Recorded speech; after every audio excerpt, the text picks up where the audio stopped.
ڕێز و سڵاو بۆیەوە بینەران و گوێگرانی خۆشەویست لەگەڵتانم بۆ پێشکەشکردنی بەرنامەی لێکدانەوە هەڵوێست لە بەرنامەی لێکدانەوە هەڵوێستی ئەم جارەش چەند بابەتێکمان ئامادە کردووە بۆتان دەخوێنمەوە. بابەتی یەکەمان بە ناونیشانی گرێبەستی کاتی و ئیمزاکردنی کاغەزی سپی سەنەدی کۆیلایەتی کرێکارانە. لەم ساڵانەی دواییدا بە شوێن سیاسەتی ئابووری حکوومەتی ئیسلامیدا خاوەنکاران بە پشتیوانی ڕاستەوخۆی دەوڵەت وێڕای دەرکردنی بەرینی کرێکاران ئستێخدامەکانیان زۆرتر بە بەستنی قەراردادی کاتی ئەنجام ئەدەن. ئامەر ڕسمیەکان دەیسەرمێنن کە نەوە لە سەدی قەراردادی کرێکارانی سەرتاسەری وڵات کاتین و بەکردەوە قەراردادی دایم جێگای خۆیان داوە بە قەراردادی کاتی. زۆربەی گرێبەستەکان بە شێوەی 3 مانگ، 6 مانگ و 9 مانگن. ئەم دیاردەیە لە ساڵی 1368 بەملاوە هاتە نێو بازاڕی کاری ئێرانەوە و بە شوێن ئەوەدا خراپترین جۆرەکەی واتە قەراردادی سپی ئیمزاژ بە شێوەیەکی بەربڵاو پەرەیسند. ئەگەرچی لە ئێرانی ژێر حاکمیەتی ڕژێمی ئیسلامیدا دەریچەیەکی گەلێک بچووک لە باری قانونیەوە بۆ دیفاع لە مافی کرێکاران بوونی هەیە، بەڵام قەراردادە کاتیەکان ئەم دەریچە بەر تەسکانەش بەڕووی کرێکاراندا دادەخات. مەطلوبیەتی ئەم جۆرە قەراردادانە بۆ خاوەنکاران لەوەدایە کە ئەوان لە کۆت و بەندی ئەم باریکەیە ڕێیانەی کە تعهودی قانونیش سەبارەت بە کرێکاران ڕزگار دەکات. لە زۆربەی هەرە زۆری قەراردادە کاتیەکاندا کرێکاران لە مەزایی وەک حەقی بیمە، حەقی ئەولاد، مافی مەسکەن، بیمەی بێکاری و هیتریش بێبەش دەبن. دوای کۆتاییاتنی قەرارداد کرێکاران لەم کارگایەدا هیچ پلەپایە و مافێکیان نییە و ئەمە لە حاڵێکدا ڕوودەدات کە ڕەوتی کار و بەرهەمهێنان نیاز بە کرێکار لە ناوەندی کاردا هەروە درێژەی هەیە. قەراردادی کاتی کار تەنیا بە تەشخیص و بە ڕەزامەندی خاوەنکار دەکرێت نوێ بکرێتەوە و یان کرێکارێکی دیکە بهێنرێتە جێگای. لەم شێوەیە لە کاردا کرێکار هیچ جۆرە ئەمنیەتێکی پیشەیی ناتوانێت هەبێتەوە، لە ئاکامدا بۆ ژیان و داهاتووی ناتوانێت بەرنامەیەکدا بنێ. لەوە واوەتر بەبەستنی قەراردادی کاتی کرێکار بەردەوام دەبێت گوێ بە فەرمان و ملکەچ بێت. هەرچەشن ناڕەزایەتیەک لە بارودۆخی کارەکەی یان تەنانەت ئاماژەکردن بە قانونی کاری درۆینەش دەتوانێت بێتە هۆی بێکاربوونی لە کۆتایی قەراردادەکەیدا. خاوەنکاران بە زێدەخوازی لە ڕادەبەدەریان کە بۆ بەدەستهێنانی قازانج و کەڵەکەکردنی زیاتری سەروەت هەیەە بە شوێن هێزی کاری هەرزان و داسەپاندنی شرایەتی دژوارتردان بەسەر کرێکاراندا و قەراردادی کاتی ئەم نیازەی سەرمایەداران بە باشترین شێوە دابین دەکات. قەدەغەبوونی قەراردادی کاتی و سپی ئیمزا ویست و داواکاری ڕاستەقینەی جەماوەری کرێکاران و پێشڕەوان و هەڵسوڕاوانی کرێکاریش بەردەوام جەختیان لەسەر کردوێتەوە، بەڵام بەهۆی نەبوونی ڕێکخراوی سەربەخۆی کرێکاری ئەم داواکاریە نەبووتە کۆسپێکی جددی لە بەردەم سوء ئیسفادە لێکردنی خاوەنکار لە هێزی کار و دەوڵەتیش بە پشتیوانی یاسایی بەکردەوە دەستی خاوەنکارانی قازانج پەرستی بۆ چەوسانەوەی زیاتری کرێکاران لە ڕێگای جۆرا و جۆرە و لەوانە بەستنی قەراردادی کاتی کاری بە کراوەیی هێشتوێتەوە. هەڵبەت لە هەندێک لەو حاڵەتانەدا کە بە ئاشکرایی مافەکان پێشێل دەکرێن، کرێکاران ناچارن شکایەت بکەن. نەبوونی هیچ چەشنە زەمانەتێک لە قانونی کاردا بۆ دیفاع لە مافی کرێکاران هەروەها فراهەمبوونی بوارەکانی سوء ئیسفادەی خاوەنکاران لە بوونی ئەرتەشی زەخیرەی بێکاران و پشتیوانی دەوڵەت لە خاوەنکاران بۆتە هۆی ئەوەی کە قەراردادەکان لە بازاڕی کاردا بەتەواوی یەک لایەنە ببەسترێن و تەنیا دابینکەری قازانج و بەرژەوەندی خاوەنکاران بن. لە شێوەی تەنزیمکردنی قەراردادە کاتیەکانی کاریشدا هیچ مادەیەکی قانونی کە بە قازانجی کرێکاران بێت بوونی نییە و شیرکەتە پەیمانکاریەکان لە دەرەوەی هەموو جۆرە چاودێریەکدا لەم ڕێگایەوە دەست ئەدەنە تاڵانکردنی هێزی کاری کرێکاران. زیانەکانی ئەم جۆرە قەراردادانە بۆ کرێکاران گەلێک زیاتر لەوەیە کە تا ئێستا توێژینەوەی لەسەر کراوە. ئامارەکان نیشانی داوە کە زیاترین ڕووداوی سەرچاوەگرت و لە کارەوە لەو شوێنی کار و ئەو کارگانەدا ڕوو ئەدەن کە کرێکارەکانیان مەشمولی قەراردادی کاتی و سپی ئیمزان و بۆ ئاموزشدانی ئەم کرێکارانە لایەنی خاوەنکار هیچ کارێکی نەکردووە.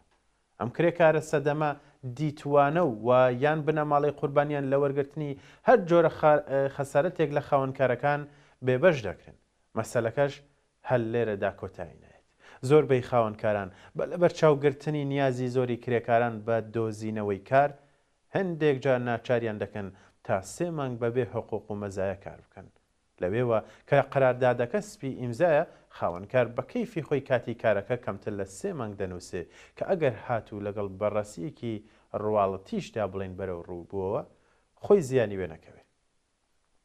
لەلایەکی دیکەشەوە کرێکارەکان نەتوانێت ناڕەزایەتی نیشان بدات سەبارەت بە پێشێلبوونی مافەکانی. قەراردادە کاتی و سپی ئیمزاکان لە ڕاستیدا یاریکردنن بە ژیانی کرێکاران. ئەوە بارودۆخێکی کاری بێجگە لە کۆیلایەتی ناکرێ هیچ ناوێکی دیکەی لێ بنەی. خەباتی کرێکاران بۆ هەڵوەشانەوەی بەتەواوەتی ئەم جۆرە قەراردادە ئەسارەتبارە یەکێک لە مەیدانەکانی خەباتی کرێکارانە لەگەڵ خاوەنکاران و دەوڵەتی پشتیوانیان.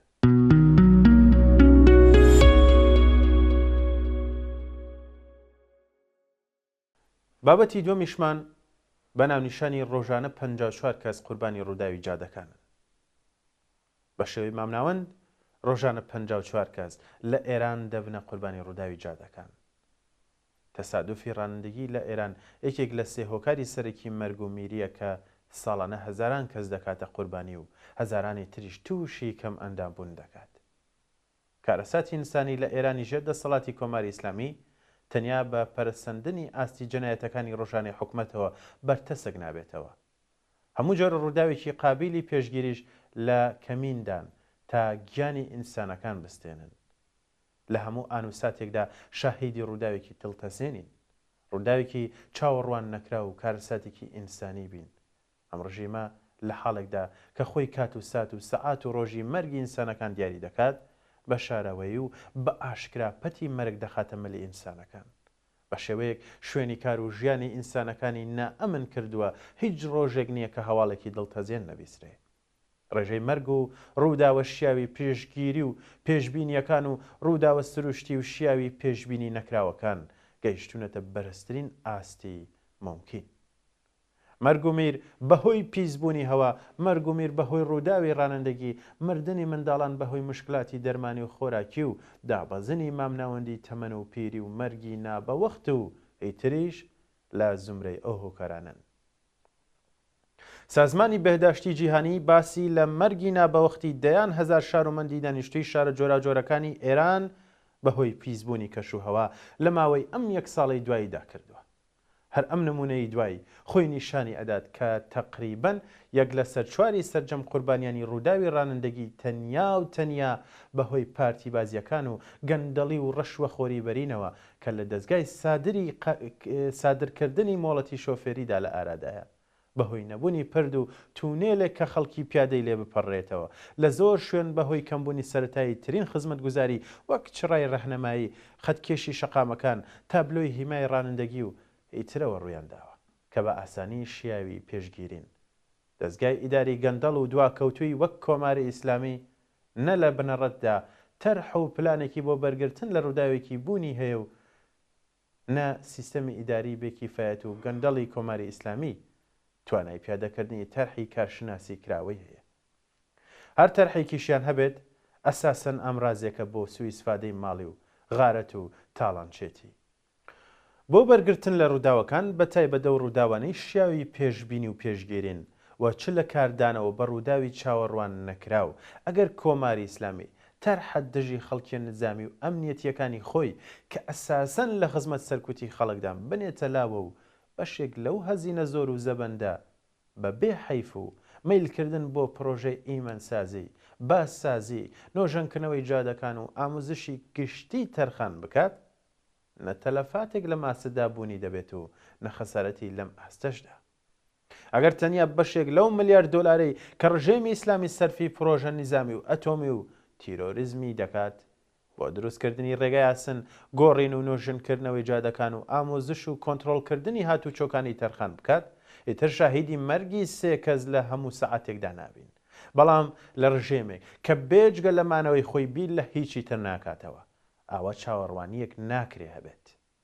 لە ڕژێمێک کە کەشی سیاسی ئێرانی بەتوندی خەفەقان ئاوەر کردووە، دەبێت چاوەڕوانیت هەبێت کە شوێنی کار و ژیانی خەڵک نائەمن، شوێنی ژیانیان وێران جادەکان مەرگبار و ئینسانەکان بە مەرگ و میری ناباوەخت مەحکوم بکات.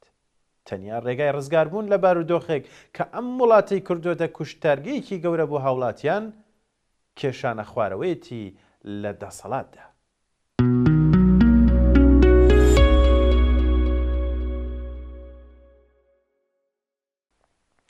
بەڵێ بینەرانی خۆشەویست لێرەدا هاتمە کۆتایی بەنام و لێکداوانەوەی هەڵوێستی ئەم جارەش تاوەکو بەنامەیەکی تر هەر شاد بن.